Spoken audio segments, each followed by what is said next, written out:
Hello అండి అందరికీ. 3 days holidays వచ్చాయి కదా!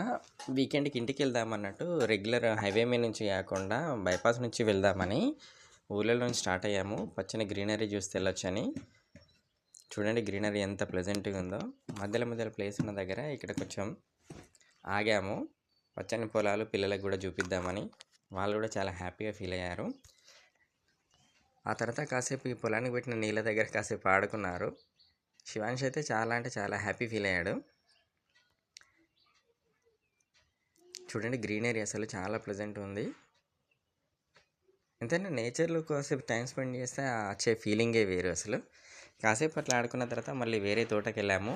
ఆన్ ది వేలోనే ఇది మిర్చి తోట అంట. అక్కడ రైతుతో కాసేపు మాట్లాడాము. ఆయన చాలా విషయాలు చెప్పారు. పిల్లలు కూడా కాసేపు ఆగి కాస్త స్టిల్స్ తీసుకున్నాము. తర్వాత ఫ్లవర్స్ కావాలంటే ఫ్లవర్స్ అక్కడే గట్టు మీద ఉన్నాయి, వాటిని కూడా తీసాము. చాలా అంటే చాలా ఫ్లవర్సే ఉన్నాయి అక్కడ కూడా.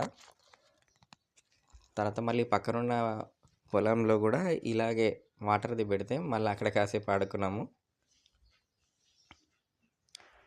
ఈవినింగ్ టైం కావస్తుంది అప్పటికే. ఇక మళ్ళీ బయలుదేరాము.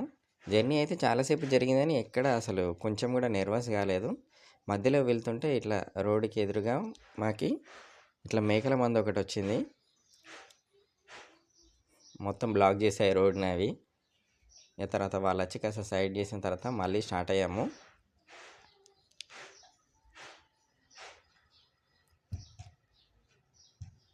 ఇటువైపు ఏంటంటే బైపాస్ రోడ్లో మనకు ట్రాఫిక్ ఎక్కువ ఉండదు, కొంచెం డిస్టెన్స్ ఎక్కువ ఉంటుంది కానీ ప్లెజెంట్గా ఉంటుంది. మామూలుగా చుట్టుపక్కల పల్లెటూళ్ళు అండ్ పచ్చని పొలాల మధ్యలో నుంచి వెళ్ళొచ్చు. చూడండి ఎంత గ్రీనరీగా ఉందో. ఈ సన్సెట్ దగ్గరగా వస్తుంది, అప్పటికే 5 అవుతున్నట్టుంది. కాసేపు జర్నీ చేసిన తర్వాత ఇంటికి చేరుకున్నాము. Thank you. Please subscribe.